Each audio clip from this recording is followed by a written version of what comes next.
What if I told you the electricity powering your home right now could be much cheaper, sometimes even close to free? And yet, it never is. Not in the US, not in the UK, not in Canada, Australia, or almost anywhere else. So the real question is, why? Because when you flip a switch, it feels simple. Light turns on, everything works. But behind that one moment is a system most people never see. And once you see it, you won't look at electricity the same way again. Let's start with something real. Electricity doesn't just exist in your home. It has to be generated, transported, and managed in real time. According to the U.S. Energy Information Administration, electricity in the U.S. comes from multiple sources: natural gas, renewables, nuclear, coal. Each one has its own cost. And here's the first twist. Electricity cannot be stored easily at a large scale. That means whatever you're using right now has to be produced right now. So imagine this for a second. Millions of people turn on lights, AC devices, at the same time. The system has to instantly respond. Power plants ramp up. Grids adjust. Energy flows in seconds.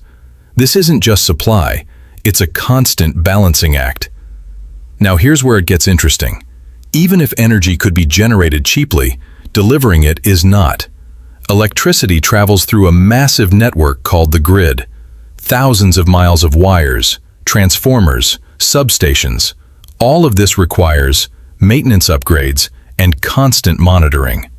According to the International Energy Agency, a huge portion of electricity cost comes not from production, but from infrastructure. So now ask yourself, are you paying for electricity or for the system behind it? But wait, there's another layer. In many countries, electricity markets are not fixed. Prices can change based on demand, fuel cost, weather, and even time of day.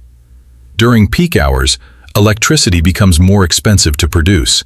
So utilities often bring in extra, more expensive power sources. And that cost gets passed on. Now here's the part most people don't think about. Governments don't always aim for free electricity. Why? Because electricity systems need to stay stable. If power becomes too cheap or free, consumption can spike, and the grid can become overloaded.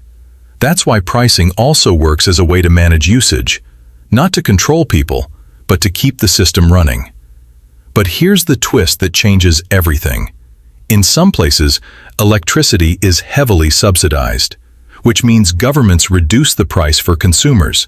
But even then, someone is still paying, either through taxes or public funding. So electricity is never truly free. The cost is just moved somewhere else. So now we come back to the original question. Why is electricity never free, even though it feels like it could be? Because electricity is not just energy, it's a system. A system that runs 24/7, balances millions of users, and depends on infrastructure, economics, and real-time control. And once you understand that, that simple switch on your wall doesn't feel so simple anymore. So the next time you turn on a light, pause for a second, because behind that one click is one of the most complex systems ever built.